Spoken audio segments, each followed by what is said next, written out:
Gold, trusted gold buyers. మీరు తాకట్టు పెట్టిన బంగారాన్ని విడిపించి ఈ రోజు ఉన్న మార్కెట్ ధరకు కొనబడను.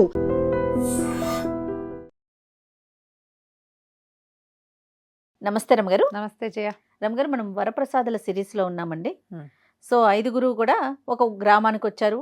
అక్కడ పగలు రాత్రిగా, రాత్రి పగలుగా మారిపోతా ఉంది. అక్కడ వింతలు విచిత్రాలు చూసి దీన్ని ఎట్లయినా సరి చేయాలనుకున్నారు కదా.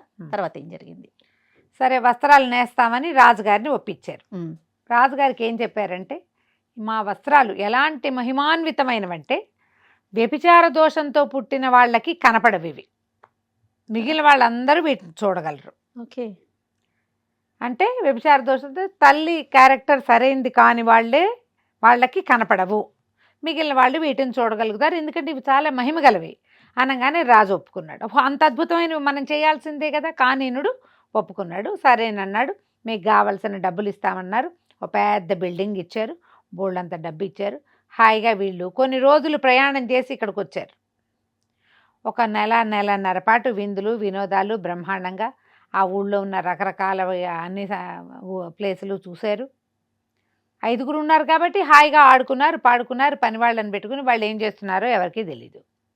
సరే, రాజుకి నెలన్నర గడిచింది. బోళ్ళు డబ్బు ఇచ్చాము, వీళ్ళు ఏం చేస్తున్నారో చూడమని ఒక గ్రామ పెద్దలిద్దరిని పంపించారు. ఆ ఊరు తాలూకు జనాల్లో చాలామంది ఉంటారుగా. అందులో ఒక కారణము గారు, ఒక కాపు, అంటే మన పొలం పనులు చేయించే పెద్ద కాపు అంటారు ఆయన్ని, కులం కాదు అది. ఆ కాపు కారణం ఇద్దరు వచ్చారు. వచ్చాక వాళ్ళు వచ్చామని కబురు రంగానే వీళ్ళు 5 ఏవో ఆడుకుంటూ పాడుకుంటూ ఉన్న వాళ్ళు చకచకా కూర్చున్నారు. ఒకళ్ళేమో ఇట్లా దారం తిప్పుతున్నారు, ఇంకొకడేమో ఇట్లా లాగుతున్నాడు, ఇంకొకడేమో ఇట్లా చేసి వస్త్రాలు నేసేటప్పుడు ఎట్లా చేస్తారు, మగ్గాలు ఉన్నాయి, మగ్గం ఉంది, మగ్గాలు కొన్నారుగా, రాజు పంపించాడు కొత్త మగ్గాలు చేయించి. మరి వాడు దాన్ని ఇట్లా లాగుతున్నాడు, అక్కడ ఏం లేదు, అదే టక్కు అంటోంది. ఒకడు దారాలు, అక్కడి నుంచి ఇంకొకడేమో దీనికి ఏదో దారం పెట్టి తిప్పుతున్నాడు. తిప్పేసరికల్లా వీళ్ళు లోపలికి వచ్చారు. లోపల రాగానే వీళ్ళు తెల్లబోయారు. చూస్తే ఏమీ లేదు ఇక్కడ, ఏమనాలో అర్థం కాల. వాళ్ళకి ముందే తెలుసు. ఇక ఇక్కడ కూర్చున్న వసంతుడు ప్రవరుడు ఉన్నారుగా కుర్రాళ్ళు. వసంతుడు అన్నాడు, చూసారండి ఇలాంటి వస్త్రం ఎక్కడైనా చూసారా మీరు? పట్టు ఎందుకు పనికి వస్తుందంటే దీని ముందు ముట్టుకుని చూడండి అని ఇట్లా ఇచ్చాడు చేతికి. ఏమీ లేదు ఆ చేతిలో. వీడు ఇటా అన్నారు. ఏమనాలో అర్థం కావట్లేదు. ఇప్పుడు మాకు ఏది ఇక్కడ అని అడిగితే వెంటనే మీ అమ్మ సరైంది కాదు అనేది వచ్చేస్తుంది. తన తల్లి సరైంది కాదు, అయ్యో రామ్మ మా అమ్మ సరైంది కాదు, అందుకే నాకు కనపట్టలేదు అని కరణం గారు ఎరా బాగున్నాయి కదరా అని కాపుని అడిగాడు. ఆయనకి కనిపించట్లా, అక్కడ ఉంటేగా. ఆయన ఏమనుకున్నాడు, అమ్మో కరణం గారికి కనపడుతోంది, నాకు కానీ కనిపించట్లేదని అనుకుంటాడేమోనని. ఎంత బాగుందండి, ఏమి రంగండి, పట్టెందుకు సరిపోతుంది అయ్యగారు దీని ముందు అన్నాడు. వీళ్ళు ఈ దారం చూడండి ఎంత సన్నగా ఉందో చూడండి, వస్త్రం చూసారా పైన అయిపోయింది, సగం అయిపోయింది, అసలు దివారాత్రాలు కష్టపడి పనిచేస్తే ఇంత మటుకు వచ్చింది, దీని సొగసు ఇంత అంతా కాదు, ఇది కట్టుకున్నాక అసలు రాజుగారు దేవేంద్ర భోగం అనుభవిస్తాడు అంతేను అన్నారు. వీళ్ళిద్దరూ తెల్ల మొహాలు వేసుకుని బయటికి మాత్రం బ్రైట్గా మొహాలు పెట్టుకుని బయటకు వచ్చారు. ఇప్పుడు రాజుకి చెప్పాలి. ఇద్దరు పోయి రాజుకి అద్భుతంగా ఉంది వస్త్రం అన్నారు. కనపడలేదని చెప్తే కొంప మునిగిపోతుంది. అవును కదా. ఎవరైనా సరే దీన్ని బయట పెట్టుకుంటారా? కాముగా ఉన్నారు. రాజుగారు ఇంకా ఉద్రేకపడిపోయాడు. ఎప్పుడు చూస్తామని. ఇంకో 2 నెలలు గడిచింది. మొత్తం మీద 3 నెలలు నిండిన తర్వాత రాజుకి కబురు చేస్తారు, వస్త్రాలు తయారైనాయి, ఈ వస్త్రాలు కట్టుకుని మీ ఇద్దరు భార్యాభర్త కలిసి ఉంటే మీకు అద్భుతమైన కుమారుడు కలుగుతాడు, కాబట్టి మీరు చక్కగా భద్రగజం మీద ఊరేగింపుగా బయలుదేరి దేవాలయానికి వెళ్ళి అర్చనలు చేయించుకుని బాగా ఇతోధికంగా దానాలు అవి చేసి ఊరేగింపుగా వస్తే మేము వస్త్రాలు కట్టిస్తాం, ఆ వస్త్రాలు కట్టుకుని ఊరేగింపుగా వెళ్ళిపోవచ్చు అంతఃపురానికి అని చెప్పారు. కోటకు వెళ్ళిపోవచ్చు. రాజు రాణి కూడా. సరే, రాజుగారు రాణిగారు భద్రగజం మీద ఊరేక్కుంటూ వచ్చారు. మరి రాజు అన్నాడు, ఇంత అద్భుతమైనది చేసేటప్పుడు మీరందరూ ఉండకపోతే ఎట్లాగా? మంత్రి సామంత దండనాయక సైన్యాధిపతి సమస్తమైన గుంపు అందరినీ పిలుచుకొచ్చాడు. గుంపంతా పోయారు గుళ్ళోకి, అదంతా బయటకు వచ్చారు. వచ్చి ఈ వరప్రసాదులకు ఇచ్చిన బిల్డింగ్ దగ్గర ఆగారు. అందరూ లోపలికి వెళ్ళారు. రాజు రాణికి ఓ మంచి కుర్చీలు వేసి కూర్చోబెట్టారు. 2 పళ్ళేలు పుచ్చుకొచ్చారు. వసంతుడు దండు ఇద్దరు కలిసి ఏర్పెట్టారు. ఇదిగోండి వస్త్రాలు అన్నారు. రాజుగారు చూస్తున్నారు, ఆయన కనిపించట్లేదు, ఏమీ లేదు అందులో. వస్త్రమేది అందామంటే భయం వేసింది. రాణి కేసు చూశాడు. రాణిగారు ఆవిడకి కూడా ఏం కనపడలా. మా అమ్మ ఏమైనా సరైంది కాదా, ఆవిడకి ఏదైనా సమస్య వచ్చిందేమో మా నాన్నగారితోటి అని అనుకుని కామ్గా ఊరుకుంది. ఈయన రాణి మొహంలో ఎక్స్ప్రెషన్ ఏం కనపడిపోయేసరికి, అంటే కామ్గా చూస్తోంది కదా. రాజు అన్నాడు, ఆహాహా వస్త్రాలు ఎంతో బాగున్నాయి కదా రాణి అంటే, అవును ప్రభు, మీలాంటి వాళ్ళు కట్టుకోదగిన వస్త్రాలు ఇవి. ఎందుకంటే మీరు పగటిని రాత్రిగా, రాత్రిని పగలుగా మార్చారు మీరు. మీలాంటి వాళ్ళు మీలాంటి వాళ్ళు కట్టుకోవాల్సిన వస్త్రాలు కదా ఇవి అనేసరికి రాజు, అమ్మ రాణి కనపడుతోంది, నాకు కనపడలేదు. అంటే ఈ రాచకోటల్లో ఇలాంటివి ఏవేవో జరుగుతాయి. అయ్యో మా తండ్రి కాదా, అయ్యో అని తన లోపల పిసికేసుకుంటున్నాడు. ఏం చేయాలో తెలియటం లేదు. ఊరుకున్నాడు, కానీ ఎక్స్ప్రెషన్ ఇవ్వకూడదు బయటికి. రాణిగారు, అయ్యో మా అమ్మకి ఏదో సమస్య ఉంటుంది, అందుకే ఇలా అయింది. ఈయన చక్కగా ఆనందిస్తున్నాడు అంటే ఈయన కనపడుతున్నట్టు కదా. సరే, ఈ లోపల వసంతుడు ఏం చేశాడు, ఆ పళ్ళెంలోంచి ఇట వస్త్రం పైకి తీసినట్టు యాక్షన్ చేశాడు.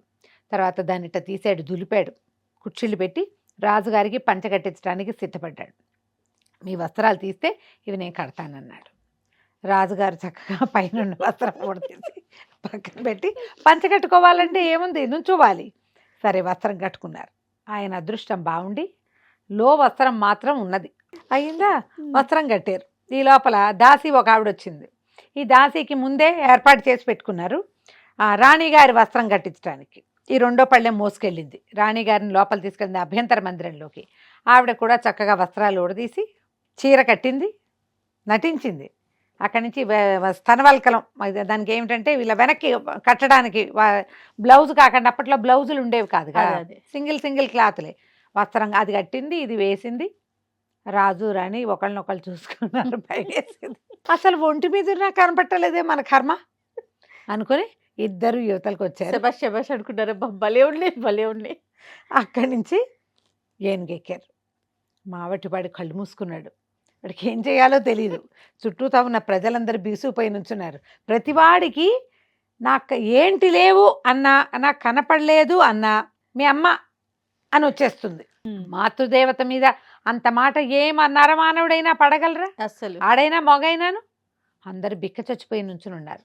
గజం మీద ఊరేగుతూ వెళ్ళారు. ఆడవాళ్ళందరూ కూడా, ఈ పుర ప్రముఖులు, పెద్ద పెద్ద మేడల మీద ఎక్కిన ఆడవాళ్ళందరూ, పురస్త్రీలంతా ఈ అర్ధనగ్నంగా, అంటే కేవలం లో వస్త్రాలతో మాత్రమే కూర్చుని ఉన్న మిథునాన్ని చూసి ఏమనాలో తెలియక కళ్ళు మూసుకున్నారు. కొంతమంది దిగెళ్ళిపోయారు, ఇంకొంతమంది నోరు గాఠిగా మూసుకున్నారు, ఇంకొంతమంది ఎవ్వరూ మాట్లాడలే. ప్రజల్లో ఒక్కళ్ళు కిక్కురు మనల. రాజు రాణి ఇద్దరూ అంతఃపురానికి వెళ్ళిపోయారు. పోయి ఆయన అంతఃపురంలో మంచం మీద కూర్చుని రాజుగారు చెప్పాడు అనుకున్నాడనమాట, ఎంత తేలిగ్గా ఉన్నాయి వస్త్రాలు, ఒంటి మీద బట్ట ఉన్నట్టు కూడా తెలియట్లేదు. తేలికపాటి దేవతా వస్త్రాన్ని వాళ్ళు ఎట్లా నేశారు అనుకున్నాడు. అనుకుని రాణిని అడిగాడు, రాణి అందరిలో చెప్పలేకపోయాను, ఇంతకీ ఈ వస్త్రపు రంగు ఏమిటో చెబుదు. ఆవిడ తెల్లపోయి, అదేంటి మీకు కనిపించట్లేదా? కనిపించట్లేదు రాణి, మా మాతృదేవతని బయటేసుకోవాల్సి వస్తుందని అక్కడ నేను అనలేకపోయాను. ఈ రంగు ఏమిటో చెప్పు, నీ బట్టల రంగు కూడా నాకు తెలియటం లేదు, ఈ రెండు రంగులు ఏమిటో చెప్పబా అన్నాడు. అనగానే రాణికే ఉమ్మని కేకపెట్టింది, అయ్యో నాకు కూడా కనిపించట్లేదు మహాప్రభో అన్నది. అప్పుడు ఆవిడకి తెలిసింది తను చాలా లిమిటెడ్, అతి చిన్న లో వస్త్రంతో ఉన్నాను అని అర్థమైంది ఆవిడికి. కేవ్వమని కేకపెట్టింది, లోపల పరిగెత్తేసింది. ఏదో వస్త్రం చుట్టు పెట్టుకుని వచ్చింది ఏడ్చుకుంటూ. బయటకు వచ్చేసరికి రాజుకు ఒక డౌట్ వచ్చింది, ఏమిటి మా ఇద్దరికీ ఇలాంటిది ఎందుకు జరిగింది? ఇప్పుడు మొదట ఎవరైతే వస్త్రాలు చూసామని 3 సార్లు 4 సార్లు ఇన్స్పెక్షన్కి పంపారు కదా, ప్రతి ఇన్స్పెక్టరు అద్భుతం అన్నాడు, అందరినీ పిలిచాడు. చంపేస్తాను నిజం చెప్పకపోతే. ఎవరైనా దేవతా వస్త్రాలని కళ్ళతో చూసిన వాళ్ళు ఉన్నారా అంటే ప్రతివాడు నేల చూపులు చూస్తున్నారు. ఒక్కోడు మేము చూడలేదు ప్రభు అన్నారు.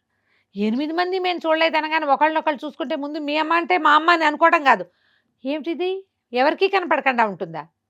ఏడు మన దేశంలోనే లేరా పతివ్రతలు? నిర్ఘాంతపోయేసరికి దాసీలు 2-3 వచ్చారు. ప్రభు విడవడానికి వస్త్రమే లేదు అన్నాడు. అనగానే మెల్లిగా రోడ్డు మీద వాళ్ళని ఒక్కొక్కరిని సైనికుల్ని ప్రతి వాళ్ళు రాజు రాణి గారు లిమిటెడ్ వస్త్రంతో కనిపించారు. రాజుకి పిచ్చి కోపం వచ్చేసింది. తనొక్కడే అర్ధనగ్నంగా ఊరేగటం కాకుండా ఏనాడు ప్రజల మొహం చూడని మహారాణిని, పాపం ఇంత పని చేశానే, పట్టుకురండి రా వాళ్ళని, పద్మశాలీలు ఎక్కడున్నారు అన్నారు. అనగానే మొత్తం సైనికులంతా వెళ్ళి వరప్రసాదులకి ఇచ్చిన బిల్డింగ్ మీద పడ్డారు. అక్కడ పెట్టా పురుగు లేదు.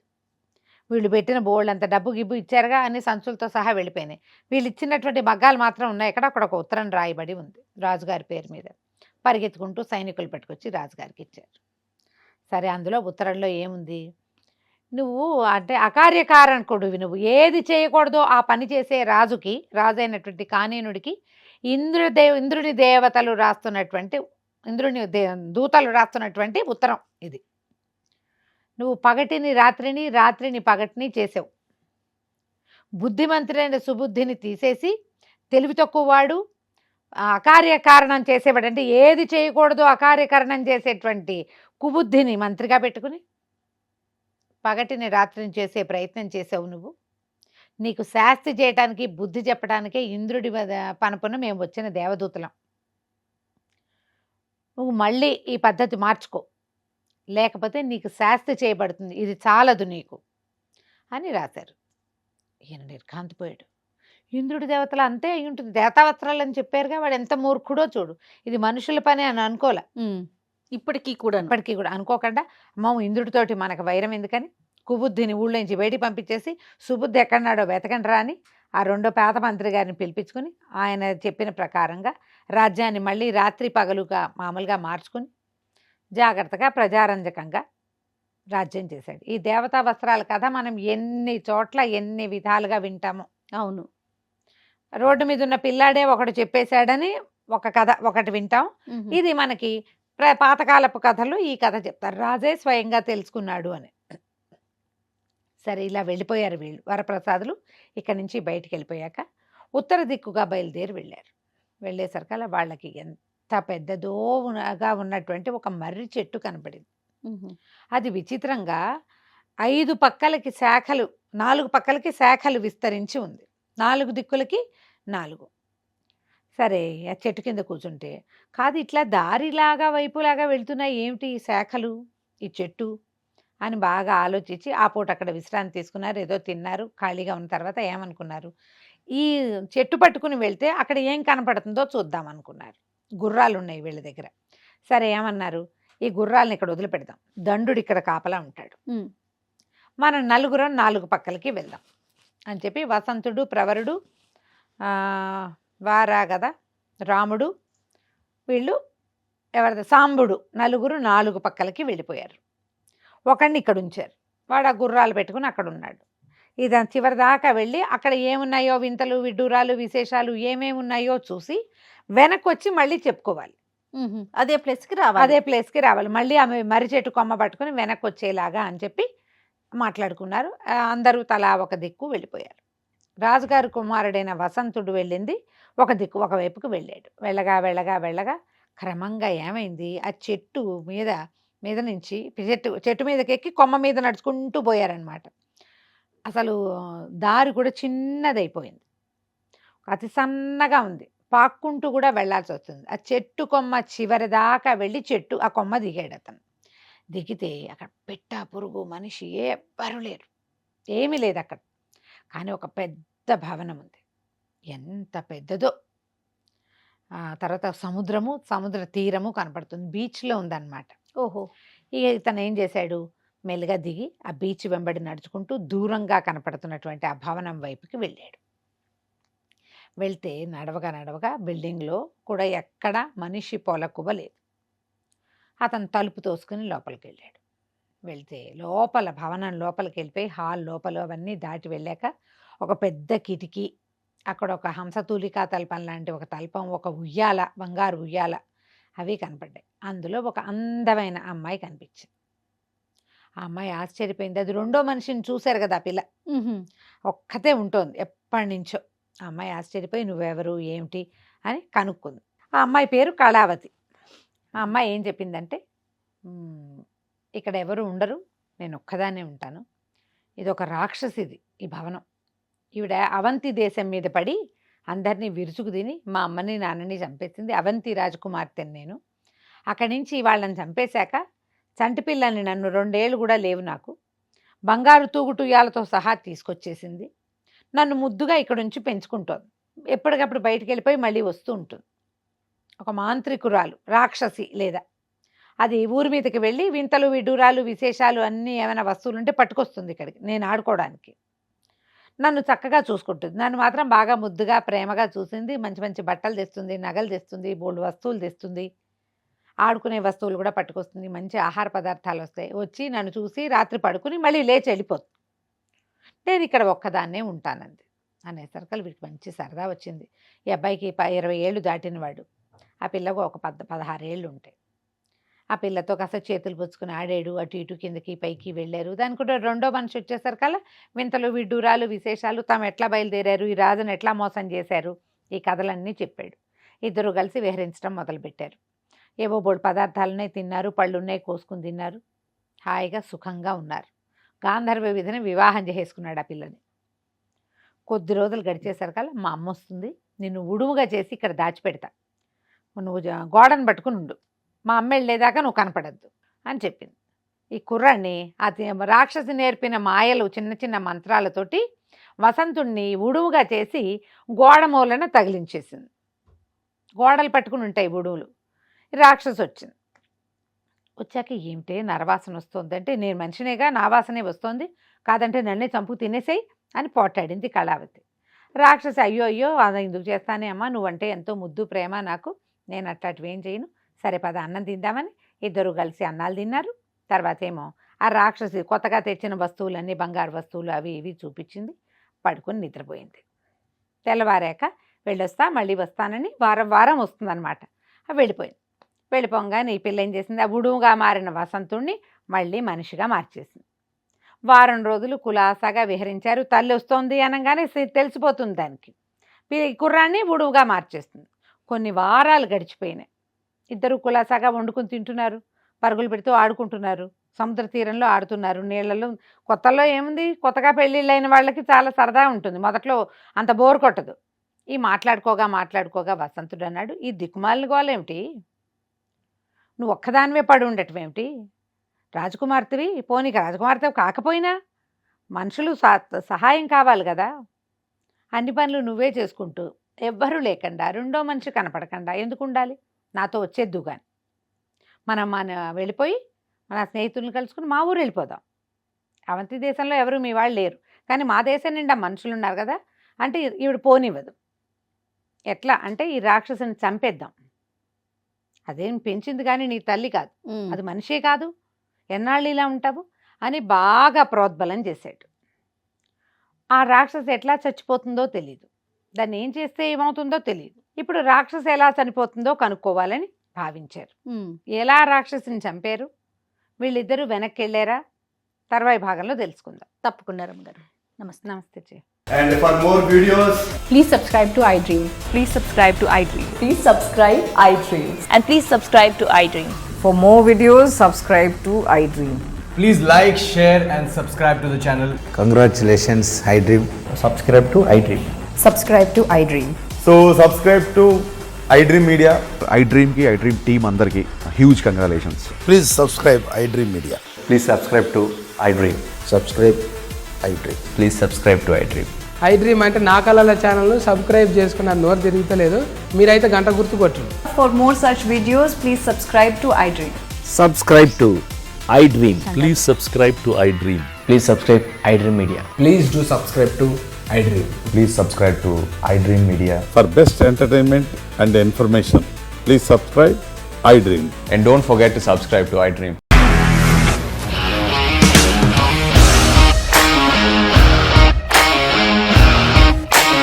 ఇండస్ట్రీలో కమిట్మెంట్ ఇష్యూస్ వస్తే నీకు కూడా వచ్చినట్టు మార్నింగ్ తీసుకెళ్ళాలంటే కొట్టి పడేస్తారు.